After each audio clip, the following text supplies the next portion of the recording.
Hello, everybody. Welcome to Coffee Time. I am your host, Byron. This is episode number 84. Alongside me via StreamYard, live on YouTube now, and available on all podcasting apps the following day: Google, Spotify, Apple, iTunes, you name it, iHeart, etc. All them podcasting apps, it's on there. But alongside me is former NFL running back Reuben Droughns. How are you tonight? I- I'm good, Byron. How are you doing, man? You doing all right? Oh yeah. Hey, as we were talking off air, you're in the same boat as me. I know. So you're living the life of Yeah, fatherhood. yeah, yeah, You love it. You love yeah. it, No, right? yeah. My wife took him outside. So not outside, but like watching the movie right now, which is great. Won't buy it for long, though. I can tell you that. Yeah, nothing better than that, right? Fatherhood, nothing better. Yeah, definitely fun times, man. Definitely fun times. A bit different now for me. So let's get right to it. Let's start in your early years. You grew up in Orange County, California. You went to Anaheim High School and was a student there, and you played football for them, but you also wrestled for them. So, what made you decide to play football instead of wrestling? Well, I was a three sport athlete. One of the things I was just trying to stay in shape for the next sport. Just making sure I was oh, goobies. Sorry. I was just trying to make sure I stayed in shape for the next sport. It was it was football. It was all about football. All my friends played football, but I wanted to Mhm. wrestle. Wrestling helped balance, and the track and field got my speed up. So everything turned out pretty great.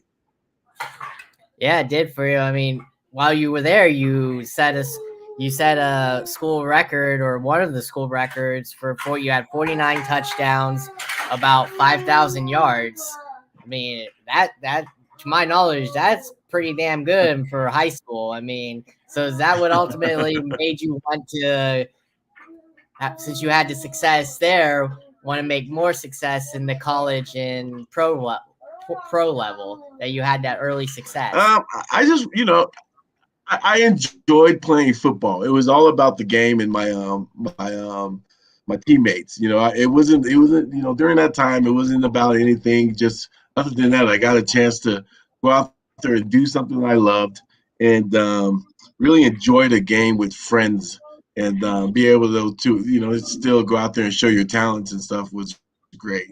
Um, so it was nothing about me chasing something. I was just enjoying myself, spending the time in the moment. I would say.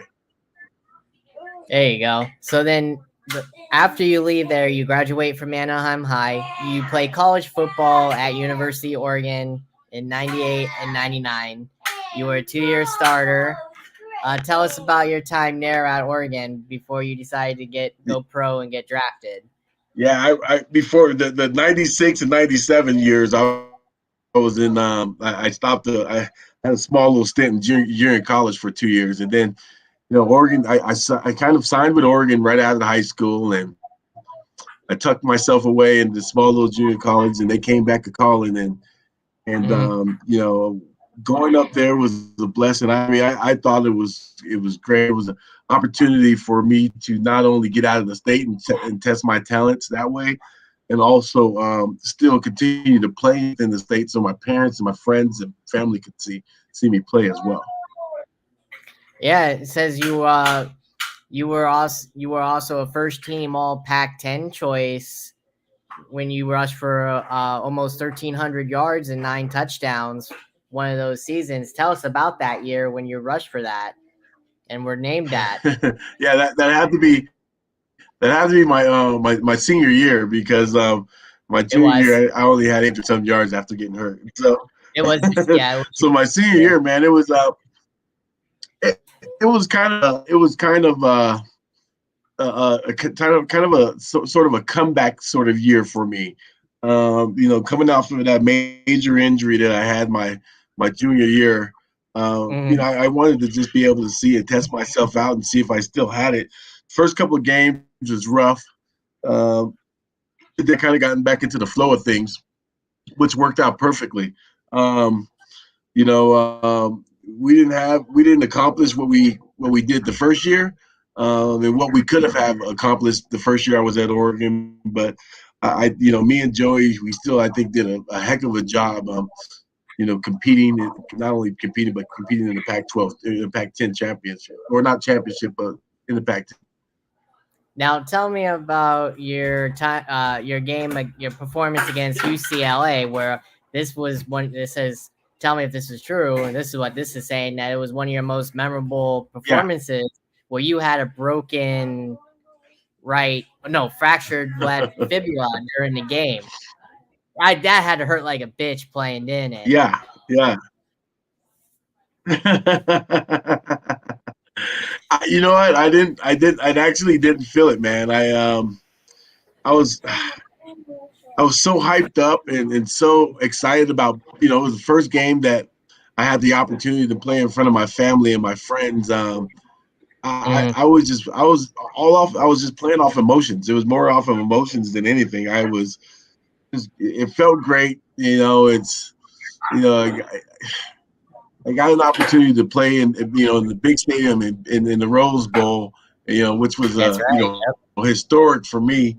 And at the same time, just it was number two in the nation versus I think we were number 11 in the nation. So you Yeah. didn't need much. You didn't need much energy or anything, any type of pain pills just to get hyped for that game. So when it happened, I crawled off the field, and it was a situation where I felt like nothing was wrong with me, but I felt Mhm. something crack or snap. The energy and the emotions were running so high. I um I honestly didn't think. Now, tell me if you finished this. It says you were also, when you went there, you were a history major. Did you ever get to finish that degree? No. I did not, which is a problem with my wife because she's a counselor, a school Mhm. counselor. So she's like, dude, you back on this, man, and complete your education. So I thought about it, man. I think at some point in time I'll get the motivation. Maybe when the kids get a little bit older, I'll get the motivation to finish up. Now, other than that fibula game, what other college football games do you remember that you remember the most? Because I don't know if you were I don't know if you were able to be a part of any bowl games or any championship games. Uh, did you I, have any of no that while you're championship games, but at Oregon? no, but I think the most memorable game for me was not only the UCLA game, but the Michigan State game. In the Michigan State game, I played against some great defensive players, some Robert Smith and Cedric Irvin was on the team. Plexico Burrs was on that team. They just had a fabulous team, and Nick Saban Yeah. was actually the coach of that team. So that was my first game coming into college, into the Division I level of college, and so it was very memorable for me because it was they were ranked number I think 22. We were ranked probably number 49th in the nation, and had an opportunity to play in front of a big stage, and then it just for the first time ever it was just more it was exhilarating, I would say. In general, just being able to be in front of that crowd in that Oregon, it was nothing better than that. Yeah, I bet. So then, once you are done at Oregon, you get drafted in 2000 by the Detroit Lions in the third round, 81st overall pick by them. Tell us how that whole draft Yeah. process. Did you know you were going to go that low in the draft, or did you think you were going to go higher than what you actually did? I really didn't know. I knew me coming off of a major injury like I did my junior year. Hmm. You tend to some people can bounce back faster. I didn't really bounce back that fast enough, and didn't have the type of season that would warrant me to be drafted earlier in the draft, whether it was the first or second round. I just think it was the right place for me and the right fit for where I was where I was drafted. Now, unfortunately, it says here you spent that pretty much that whole year on injured reserve with a right shoulder. Now, did that Yeah. honestly kill you? Because I know you wanted to play as a rookie, so I know you wanted to play that Yeah. year. But Yeah. did that hurt? Did that Yeah. Yeah. No, hurt that you mindset there a little bit there? it hurt my feelings, man. Yeah, it hurt my feelings. I thought I was going to get the opportunity that year. I was feeling good, back, feeling stronger. Ankle was actually working really well. I felt like I had a great training camp that year.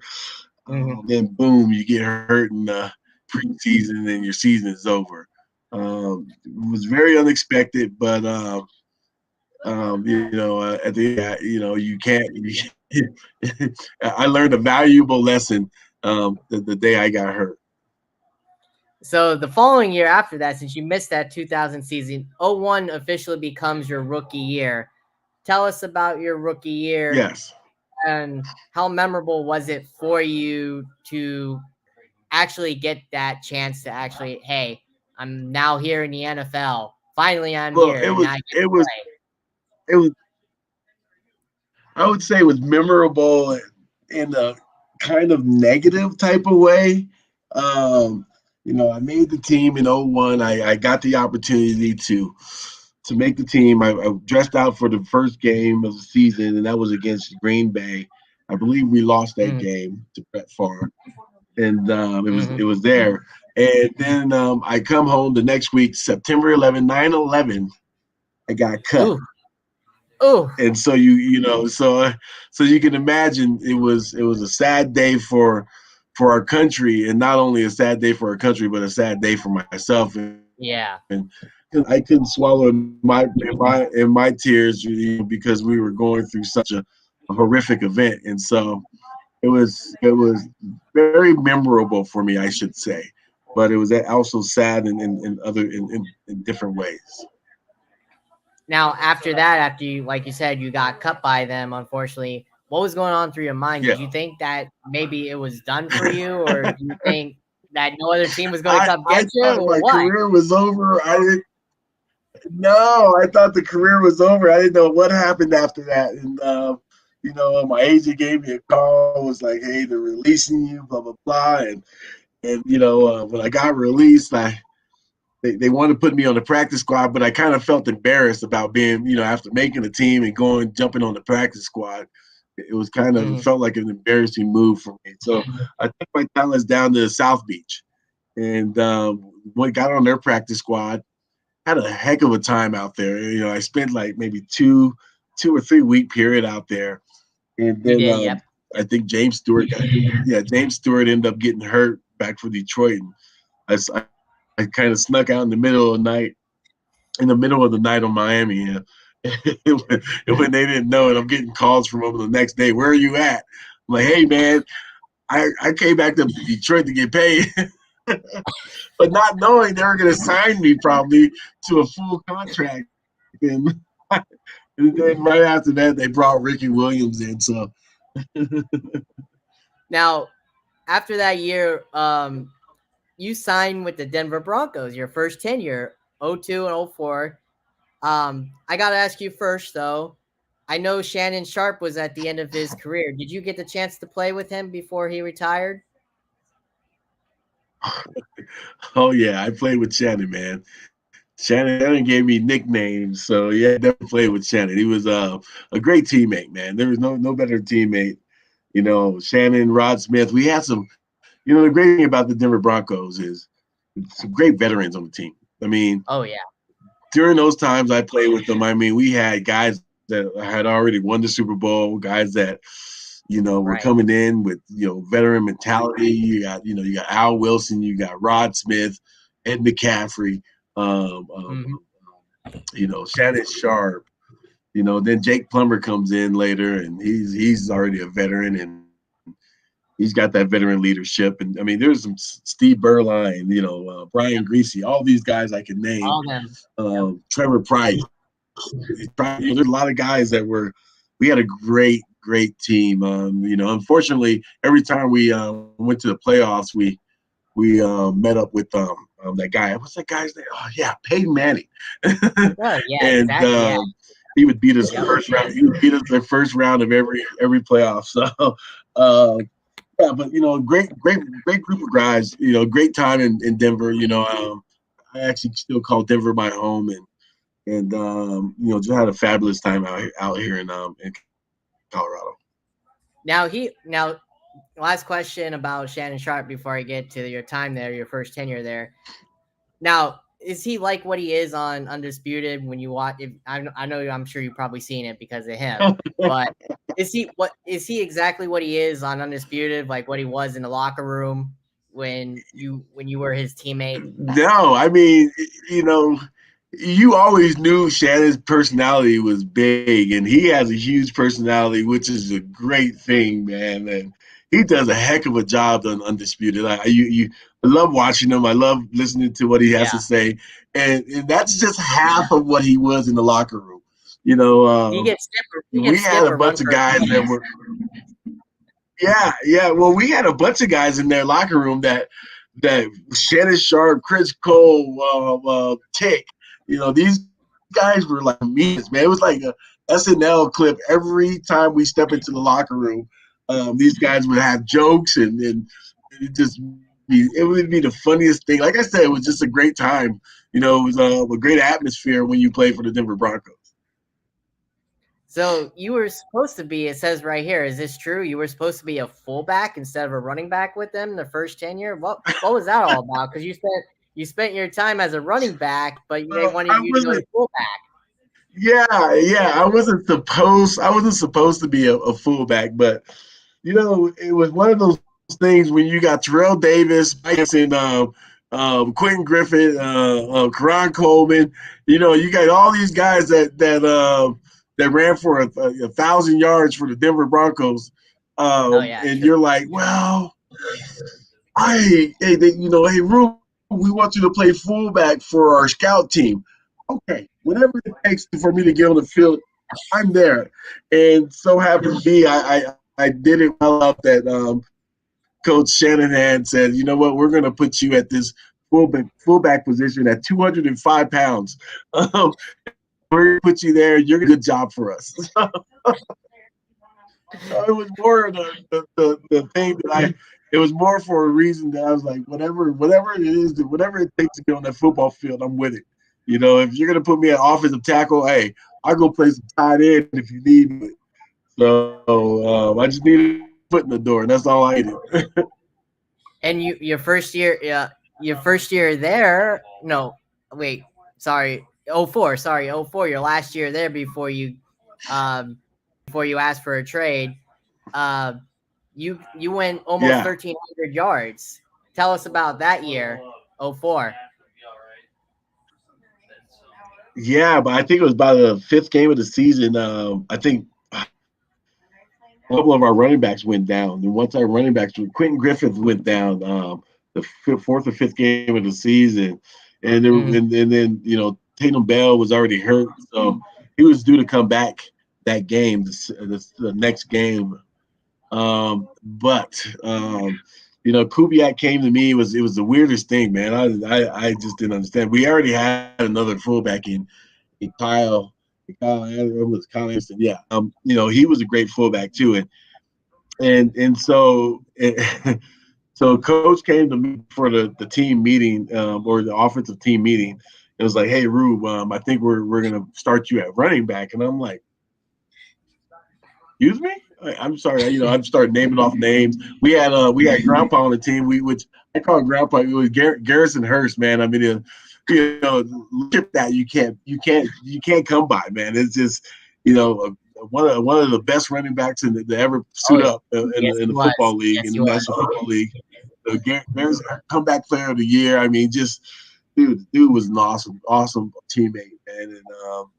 And I was like, hey, what about Garrison? Coach is like, no, we're gonna get you out there. I'm like, oh man, okay. So I go up to Garrison. I'm like, Garrison, man, what do I do? Like it was like my first time really actually starting that running back in the National Football League, and so I was questions. I was like, hey man, Yeah. I've been used to playing the fullback position and not that, and this, and that, and that, and this.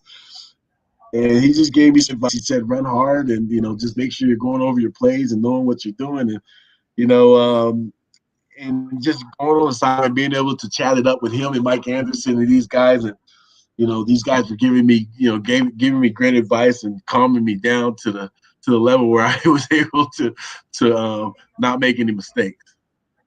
Now, in your first tenure there, tell me how much of a difference it was for you to transition between a legendary coach in Mike Shanahan, whose son is coaching to this day, Kyle Shanahan, Yeah.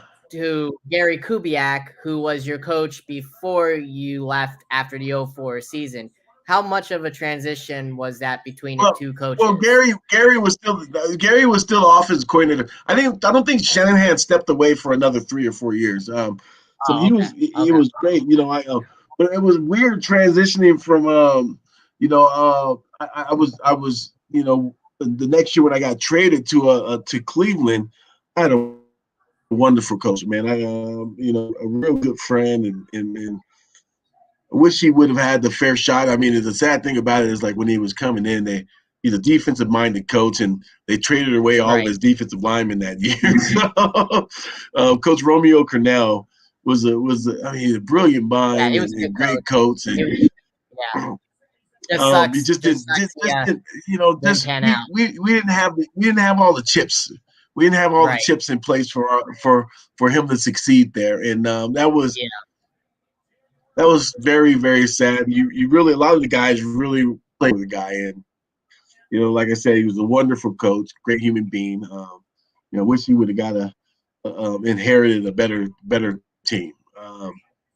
And that includes myself. I wasn't, I'm coming a fullback coming off of a nice season, and I don't know if I was the right fit for him as well. So, but at the end of the day, I think that he was a great coach, and it was the difference coming from well, Mike Shanahan, he won Super Bowls, and Romeo as a head coach, and Romeo won Super Bowls at that time as a D coordinator, and Yeah. you know both different minds. They coached in different type of ways, and so either way, I really enjoyed the both of them. I really enjoyed Romeo, and I really enjoyed Mike as a coach. Mike gave me an opportunity, and Romeo had to push me forward. Yeah, we'll talk about that later, like you just said about since you just brought that up about the whole Cleveland thing with Romeo Crennel. We'll talk about that situation a little bit later. But I gotta ask you, if you want to talk about it, that's fine with me too. If not, I understand too. Uh, what went on? Why do you feel like you needed to ask for a trade to get out of Denver the first time? Was it because you weren't getting enough playing time? What made you want to ask for a trade? No, it was more because hey, I went up to Mike. We had our end of the year season, end of the year interview, and Mike was like, he spoke honestly, and I love Mike to this day, man. I just went to Mike's retirement, and he had a party at his house, and me and Mike talked about it. I was like, hey, coach, and I still call him coach. Um, but I went up to Mike, and Mike said, Coach Shanahan said that hey, we've all taken chances in our lives, and if you want to take this chance, that's fine. But he had told me that I was Mike Anderson was coming back, Quentin Griffin was Mhm. coming back. They ended up I think they had traded Clinton Portis away, so he wasn't there. But there's some great running backs coming back, and he Mike said that, hey, I think I'm going to move you back to fullback. And at that point in time, I'm like, well, I got my foot in the door at running back, and I really being back in that position. I don't know if I want to go beat my body up anymore and play fullback because like I said, I weighed 205 pounds playing fullback. Most Yeah. fullbacks are weighing, anywhere from 235 to 250. Right. So Yeah. it You were wasn't way, yeah, way below it that. wasn't the ideal. Yeah, it wasn't the ideal type of weight where I'm still feeling the effects of it today. So, um, yeah, it was just not, obviously not the greatest thing to hear when you're coming off of 1,000-yard season. So I asked for the trade. So you were granted it finally, and like you said, your next move was the Cleveland Browns, where they traded you Yeah, on March 30th, 05 for Ebenezer Ekubon and Michael Myers. Tell us yeah. about that trade. What do you remember about that trade? Me, You were me, granted me it and Eb, finally. me and Eb are still friends. Me and Eb are still friends to this day. Like I talk to Eb a lot of times when we see each other at events and stuff. So we Yeah, talked he had a about me good getting career. traded for him. It was awesome for me because I was like, man, as a kid, I collected football because I'm like, dude, I'm getting traded for two people. So it's like you trade two cards for one card. You're like, yeah, Yep, like yep. I was really excited about that. But you know, I, you know, I was excited because it was an opportunity for me to go out there and make my own name for myself, and I thought unfortunately I had some difficult times up in Cleveland. We didn't have the best records or anything like that, but at the end of the day, I Yeah, think that I had great teammates that were surrounding me. We weren't the most talented group. I'm sorry to say, and if anybody, any of my guys listening to this, they know that we weren't necessarily the most talented group. But at the end of the day, I had a great time with the guys.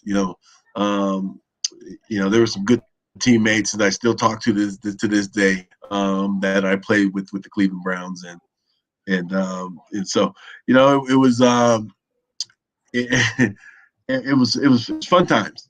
Just put it that way. It was a great time just being able to establish my own name. yeah. Your first year there, I mean, hey, it was a welcome hello moment. Coming off 1,000 season, and obviously you didn't know you were going to do this, but you become that year. You get traded. You play. You become the first Browns player to gain 1,000 yards rushing in a season, since two of them did it years prior in '85. Yeah, Ernest Piner and Kevin Mack. yeah, Did you know anything about that record yeah, before you yeah. 20 did was it? that 20? What is that? 20 years? 20 years? 20. It was 25 years when that happened, or what? Something like Yeah, that. Yeah, yeah. yeah, 25 years, 20 '85. years or Yeah, something. yeah. Yeah, no, it was no. They informed me they informed me right after the 1,000-yard season, and they informed me that was happening, and I thought it was great for the Cleveland Browns, and the fans loved it, and great, man. You know what I tell you what, man. You're talking about a football city, a football town, a football state. Like Oh yeah, they love it. Ohio is that. Yeah, they love it. Like those guys, they love football. And then you're Dog in town. Cleveland, if you're a Cleveland Browns fan, they don't care. I mean, they want you. They want to win. Don't get me wrong. Okay, they don't. They want to win, but they're going to show up regardless if you don't win. Right, They're going to be right. there in full force and still cheering on their Browns and still loving their team. And I mean, you can't find that in a lot of places. I tell you what, I played in New York, and you did not find that there. So, No, I know you didn't. Yeah, the New York media is harsh, and so is the fan base. Oh yeah, I well, believe that yeah, one. I mean the fans were harsh too, man. I remember we ended up winning. We lost more games at home than in that year Super Bowl than we did on the road. So it tells you a lot. Well, so I guess let me ask you that question that I wanted to ask you down the line until we get back to the your stop at the New York Giants. Um, Romeo Cornell, like we just talked about, yeah, I felt for him. He should have gone to a place like what Mike Tomlin did, where he had an established QB. But unfortunately, with these NFL owners, you don't see that. Do you see what everybody else sees Well, with these NFL owners not giving these guys good opportunities that they deserve? yeah.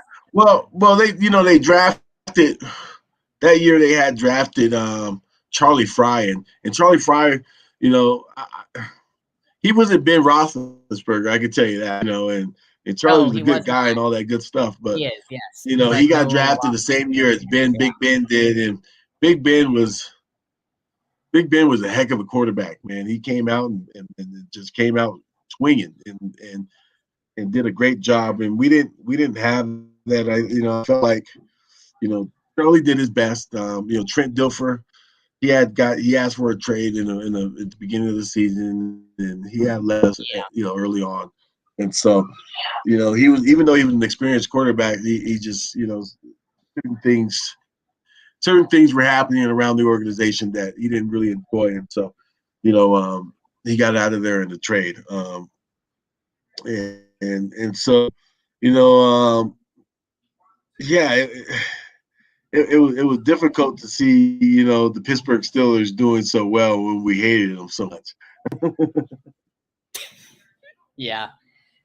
But do you see like the whole point of like what everybody else is saying about because Romeo Cornell never had another chance after that. So I mean, do you think it's because of like Yeah, everybody else? The yeah. owner, He it's he the became an mentality. intern. Yeah, he was an intern head coach at Houston.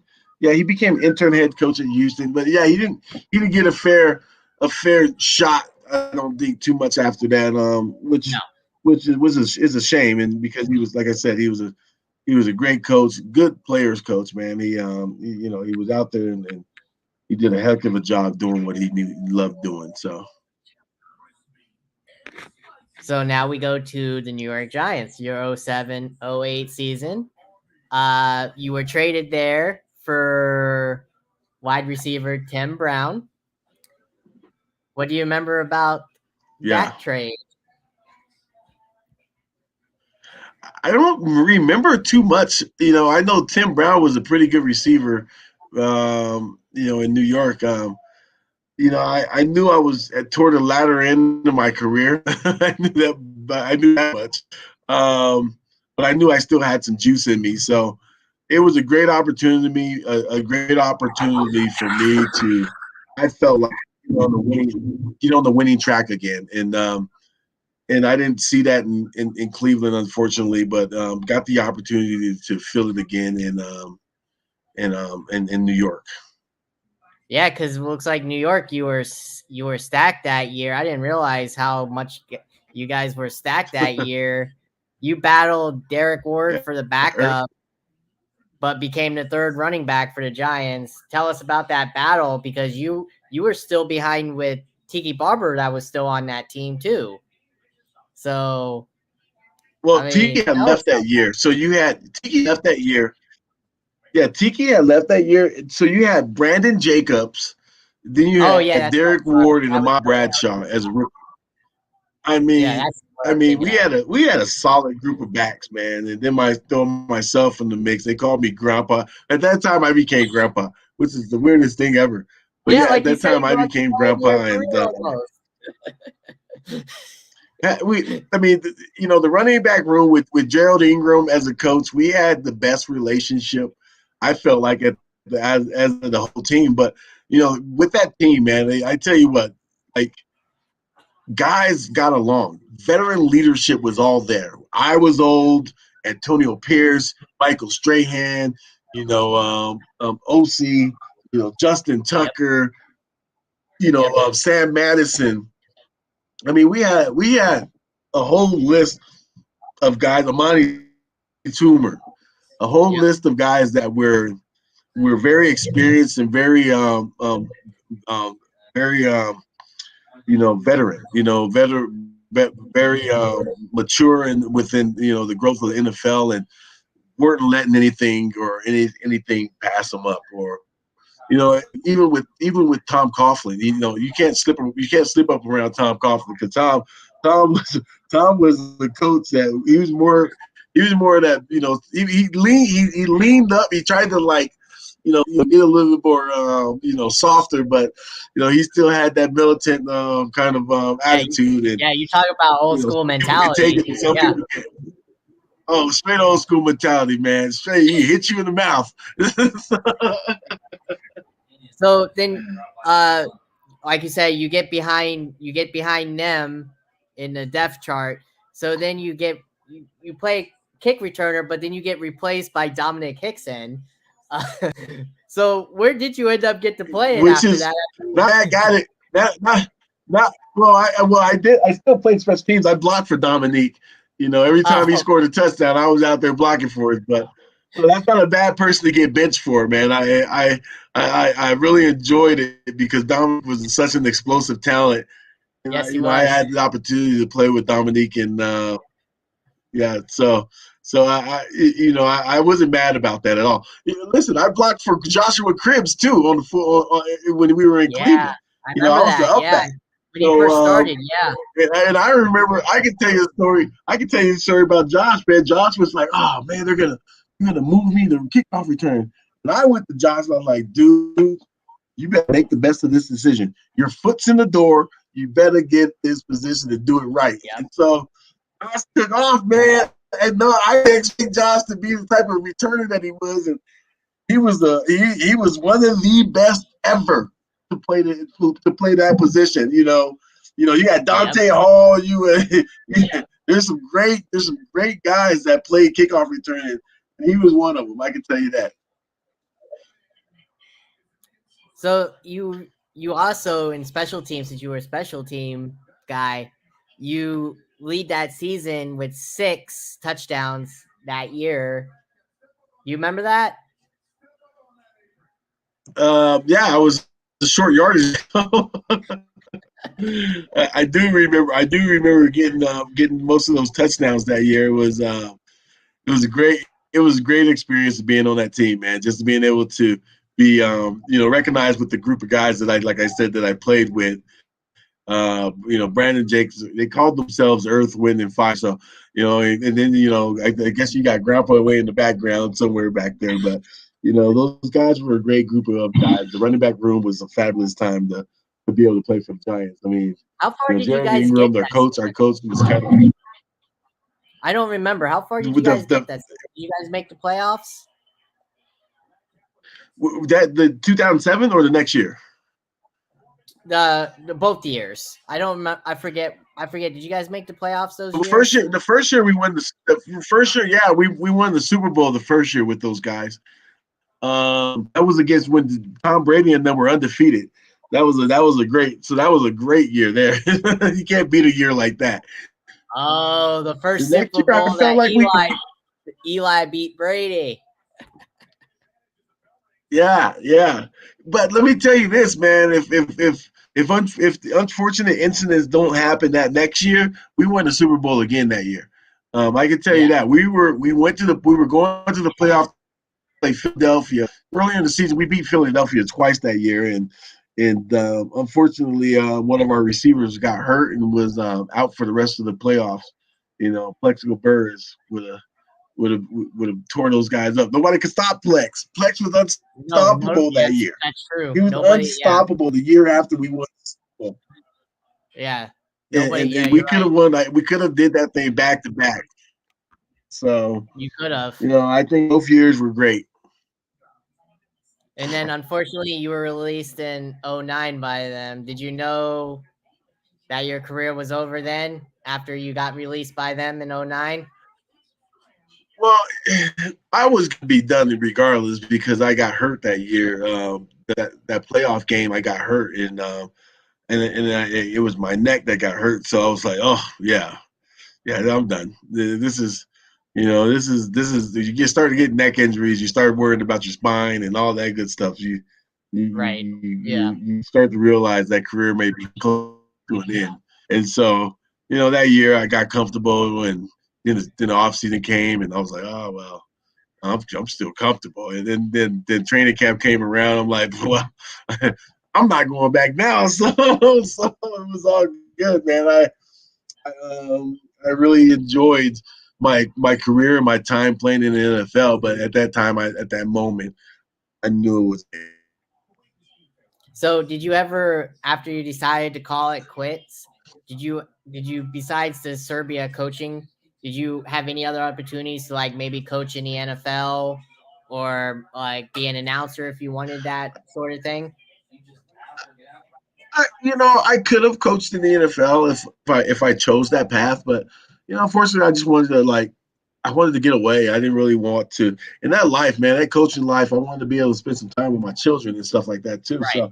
So, but Right. that coaching life is a difficult life, man, and it's a grind for those guys that are willing to go out there and do it. And more power to them. I think I think we got some great guys, and I see a lot of guys that were in my era of playing starting to come up in their ranks and coaching and stuff like that. And so, I don't look back and say, hey, I wish I would have did that. No, I don't. I enjoyed going over to Serbia and being able to see the world and do different things, and I thought that was the right path for me. How is the football different to over there, or is it the same thing like over here? It's getting better. It's getting better. When I first went over there, they were pretty good. There's some positions that it's going to take a while for like a quarterback position. If you're not getting the right setting coaches and you're not at a young age, then it's really difficult. Now they got a lot of youth football now, which is great because when I Mhm, was there the first year they didn't have all of that.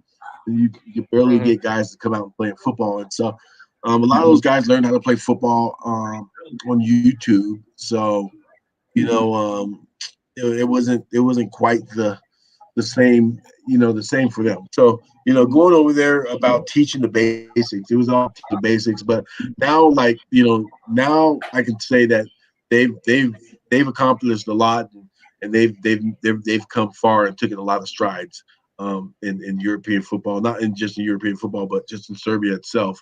Um, Guys love the game. I can tell you that they love the game as much as I usually it was soccer was the number one sport, and I'm sure it still could be, but football is coming up close. So they love the game out there, and you know, the goal for me was when I was out there to try to get a player or two or whatever to come play in the United States, and I accomplished that goal and got at least two guys out here playing in college football. Not at the Division I level, but one of the smaller schools. But I felt like it was an accomplishment for me.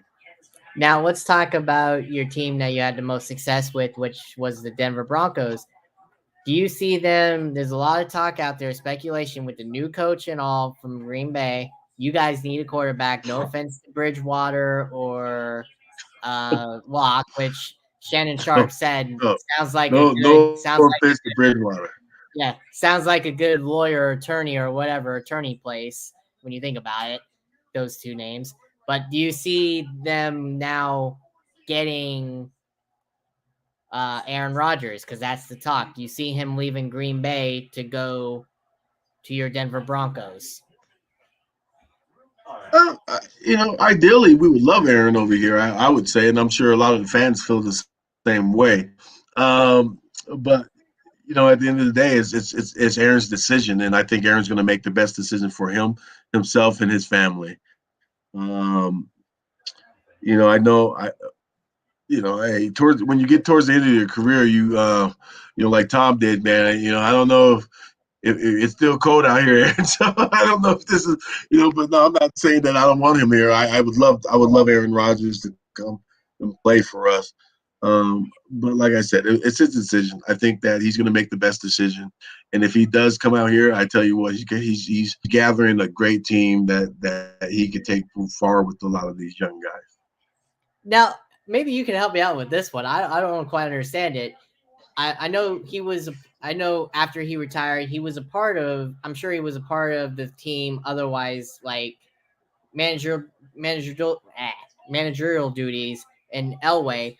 Why the heck can't one of the best all-time quarterbacks in NFL history find or draft a good quarterback? What is up with that? Why can't he find a good quarterback?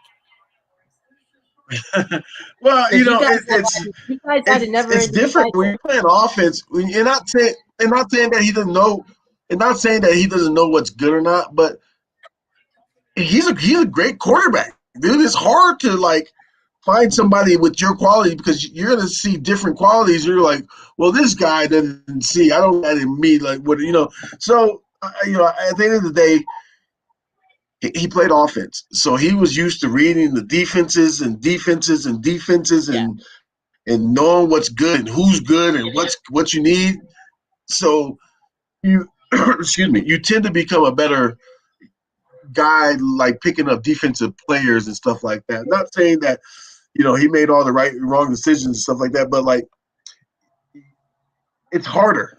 It's harder when you're great. You know what I mean? And you look for greatness in everybody. And if you're not seeing that in certain people, it's you have your own opinion. So it's not easy, man. And I think he did the right thing and let the next guy and let the next guy up take over his position and try to see if he could get this thing turned around. Yeah, because it's quite disappointing. You guys have had a never-ending cycle of quarterbacks since Manning left, and Manning doesn't really count because he was a free agent. Wow. Never-ending. Yeah. We've had a hard time drafting guys at quarterback. I think we're going to get better here in the future. I think that Aaron comes in this year and maybe plays another, I don't know, maybe 2 to 4 more years, and we find our next Tom Brady out there. How about that? There you go. So now let me ask you, besides your Super Bowl ring and your 1,000-yard rushing games that you've had in Denver and Cleveland, what would you say was your welcome to the NFL moment? Whether it be a game, a hit by a defensive player, whatever. What was your defining moment that you said to yourself, "Oh yes, I'm actually here in the NFL"?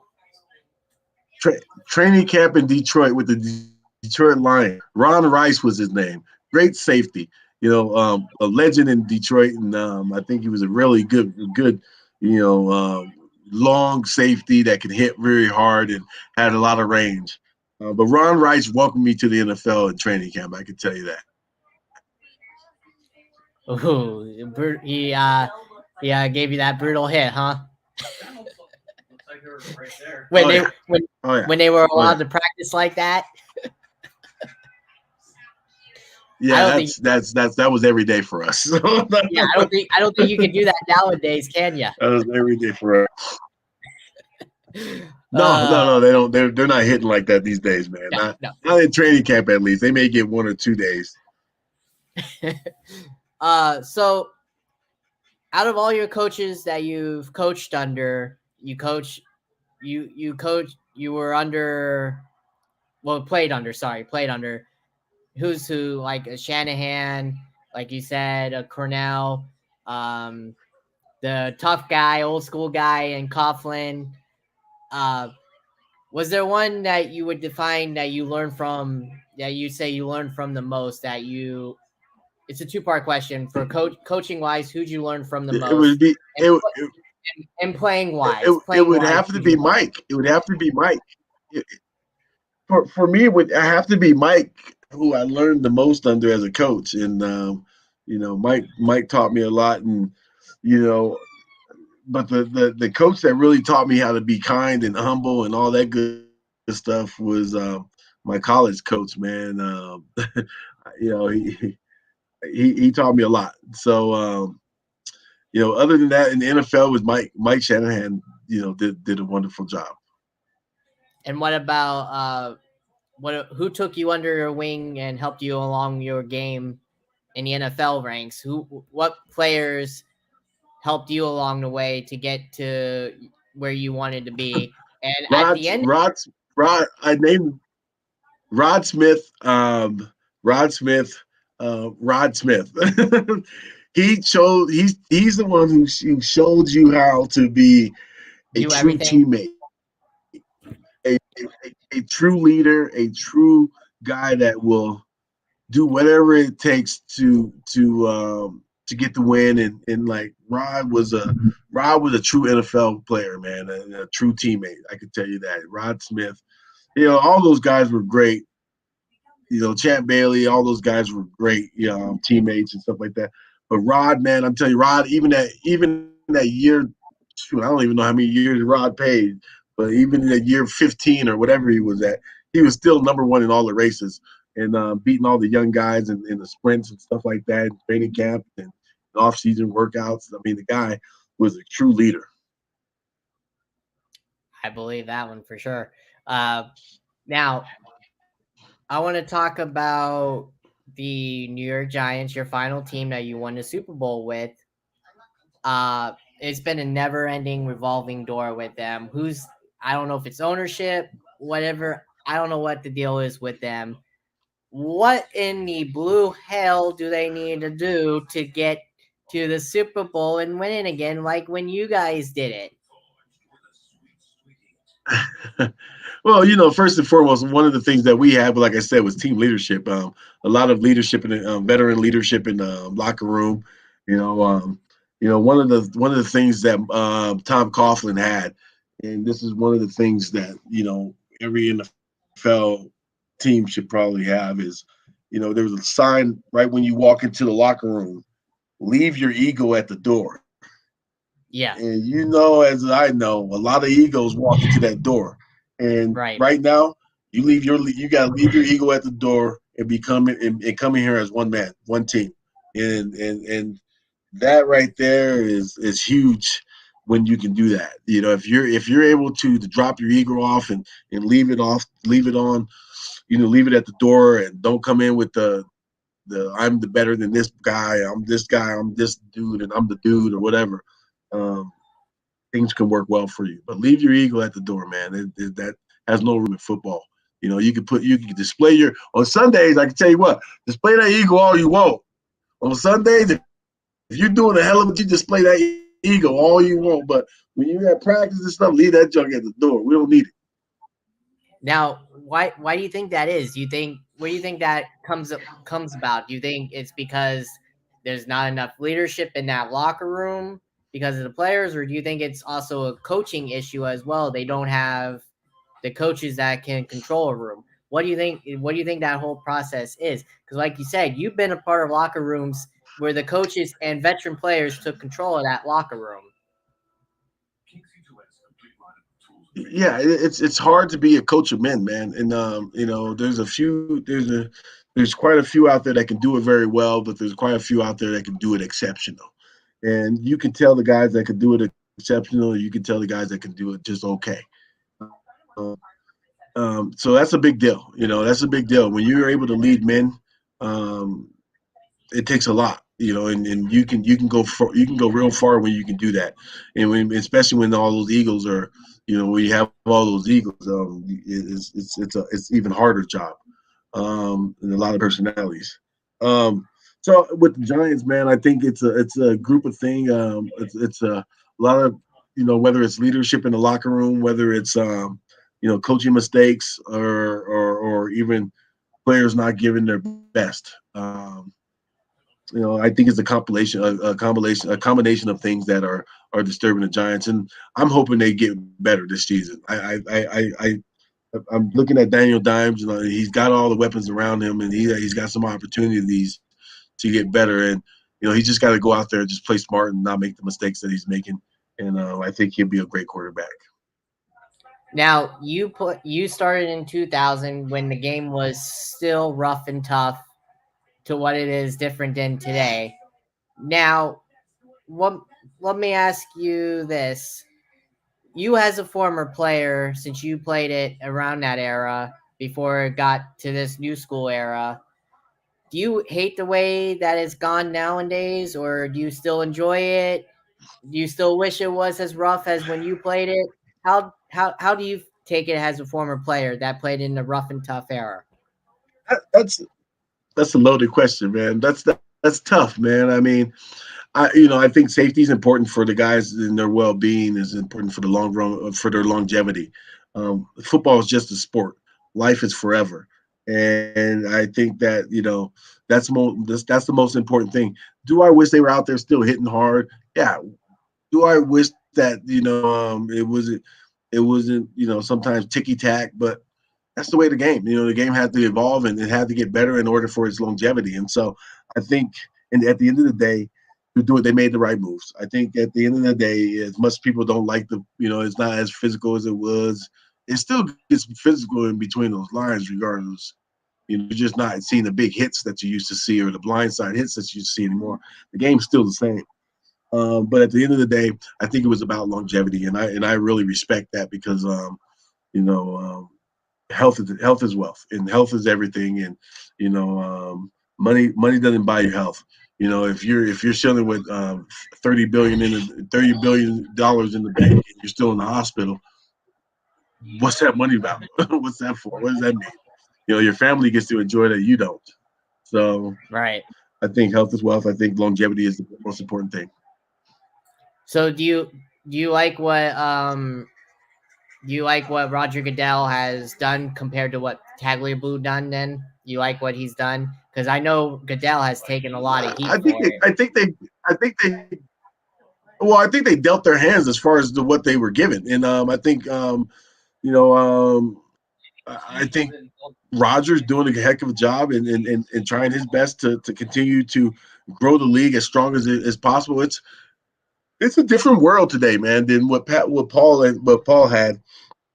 You know, you have social media that you have to deal with you have social media is huge, and then with social media comes a lot of problems, especially Yeah. within the National Football League, and guys with big egos and stuff like that. So he's dealing with a hell of a lot more than Paul had to ever deal with. So, but I think they both did a hell of a job when they went and dealt the cards and are playing the cards and played the cards that they were dealt. So, um, you know.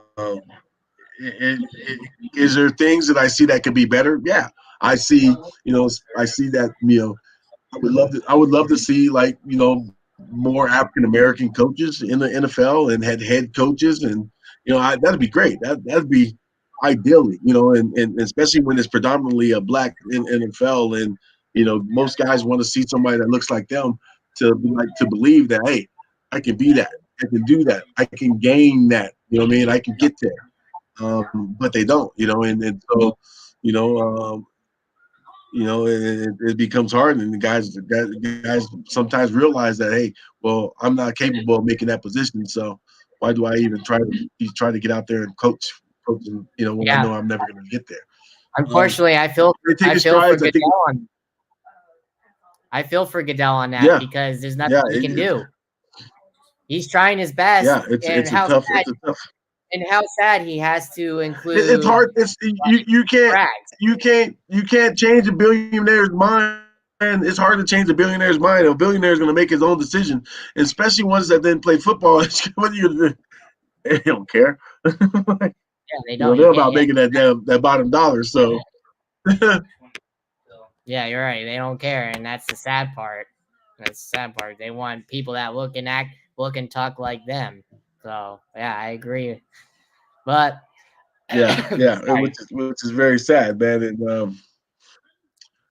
at the end of the day, guys that are out there that play the game and guys that are out there coaching the football games are in love with this game, no matter what color you are. If you love this sport, it's a great sport. It's fun sport. It's great to watch. Very entertaining. You can't beat that.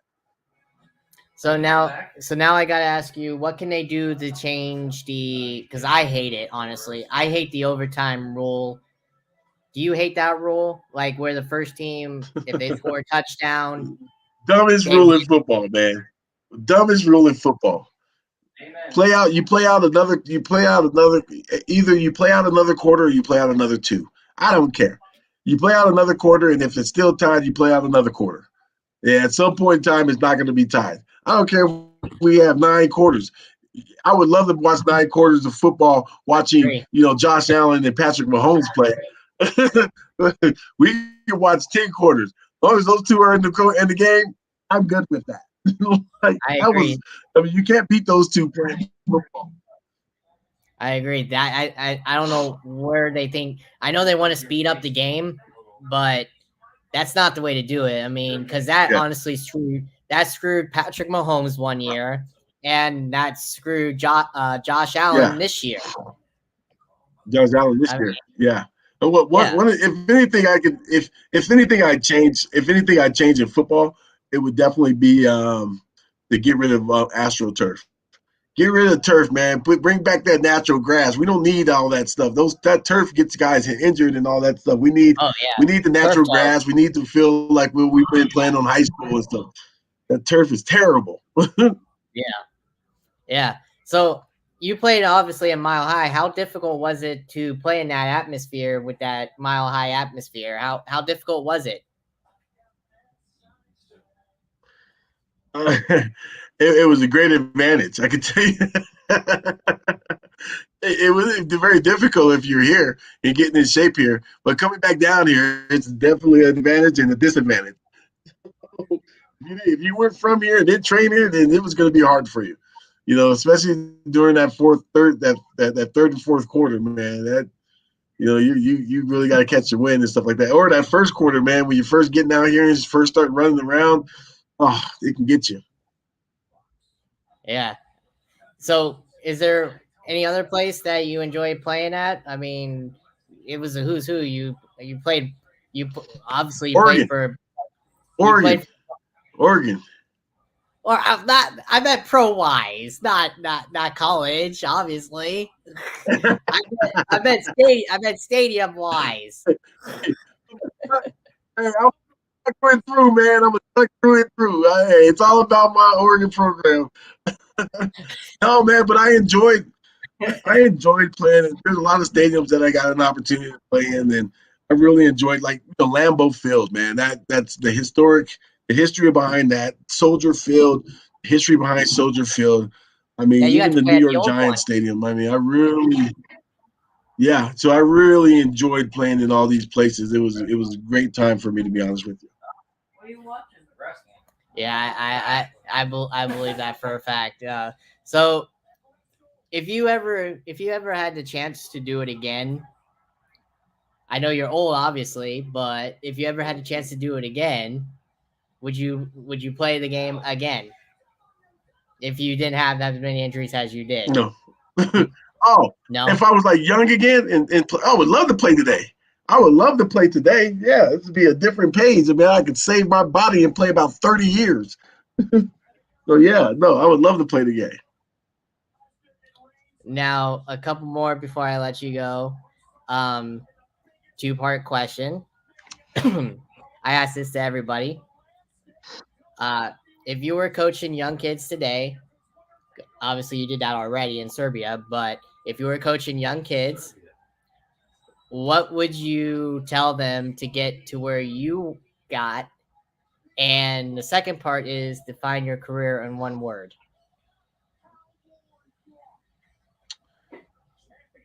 In one word, Yeah. humble. Humble. I mean, that's the way to get there is being humble. You know what I mean? You're not bigger than the next guy that's next to you that's still grinding like you. Stay humble. You know, um, get your grind on. I don't know. Work hard. There's so many things I can tell these little kids with one word, and will they listen? It's up to them. But stay humble. I mean, there's plenty of big fish in the sea. So I'll tell you what, if you stay humble, you can go out there and grab them all. Now, final question. I'm going to leave you off on this. Obviously, you knew about the Antonio Brown situation with Tampa this year. He's had a long history of it with other teams. What do you think it is with him? Do you think it's the CT in him? Do you think it's just him Montez being Perfect did there? that to that man. I know Montez that. Perfect did that to that man. I know. After that man has changed. After that He's hit, that man changed, man. he's saying it's not that though. He's saying it's not that. He's saying he's perfectly fine. He's just I don't know. He's just like that because I don't get the right touches or whatever. Montez Perfect rattled that brain. I can tell you that. Montez Perfect rattled that man that brain. I'm telling you that. But you know, that's just the same thing. It's just like I said, man. It's hard to coach egos, man. And if you and Antonio Brown has a huge ego, and so if you can get that contained, and you have a great, exceptional. I mean, this guy's one of the best, man. He's a great receiver. if you can just contain that ego, I think that you're getting a great guy. You're getting a good player, a solid receiver. I can tell you that. It's just the ego. If that ego can get out of his way, he'll be okay. Okay, so if he was okay, say you were the veteran in the locker room and you were playing alongside of him, what would you tell him to try and help him? What would you try? What would you tell him to help him? You being a veteran leadership, if you were still a part or playing with him. It's not telling him. It's not telling him. You wouldn't be telling him anything. It would be attempting to take a man like that under your wing, or not even under your wing, just becoming a good friend of his to make him understand what it's like examples. It just doesn't take one guy. It takes a lot. It takes a locker room, and it didn't just take we couldn't have accomplished what we accomplished in New York without the guys the numerous amount of guys that were in the locker room in each group being a veteran. There's no just no way. So it takes more than one guy to handle a good ego like that and make him understand and bring him back down to earth. So obviously, if it didn't work with the GOAT, obviously, with what happened last year, do you honestly see him getting another gig in the NFL this year coming up?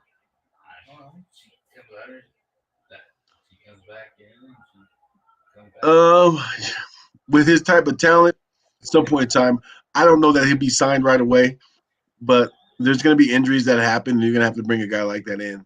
You can't escape that talent, man. It's good. Like I said, if you can control that ego, you're going to get a heck of a player. I can't deny that he does have good talent. It's just I don't know what it is with him. I think like you though. I think it is the Bonfez perfect hit. I mean, after that, I mean, that's when that whole thing in Pittsburgh started. Was after that hit when he nailed him. I think what at the Yeah, 50-yard line. yeah, I think it was. I don't. I just remember the hit. He yeah, knocked his freaking head off. Just never yeah, been the yeah. He same. about decapitated the man. I know that. Yeah, yeah. I agree. I agree, man. I agree. So we're on the Yeah, same page there for sure. definitely. But All it was right. awesome, fun. I do appreciate your time. Thank you. Um, yeah, I'll send you the episode All when right. we're Thanks, done. brother. No problem. I'll stay in Sounds touch good. and enjoy fatherhood. Thanks, brother. I'll talk to you later. Thanks, Byron. Yep. Yep. No problem. Talk to you later. Bye.